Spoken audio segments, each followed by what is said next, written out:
67-55 l'Umana Reyer conquista la terza vittoria casalinga battendo Cremona al termine di una partita in cui la chiave è ancora una volta la difesa orogranata, come evidenzia coach De Raffaele. È una buona vittoria, soprattutto per l'attitudine che abbiamo avuto in difesa per tutti i 40 minuti, limitando soprattutto le giocate di ritmo di Cremona, mentre per quanto riguarda l'attacco un po' a fasi alterne, anche se abbiamo commesso tanti errori con tiri aperti, però ripeto, una buona vittoria che ci permette di chiudere una buona settimana e andare avanti. La partita è stata anche l'occasione per provare quintetti diversi in campo. L'occasione è stata per provare dei quintetti diversi.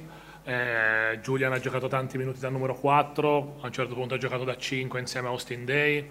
Ariel si è mosso sia da playmaker che da guardia per tanti minuti.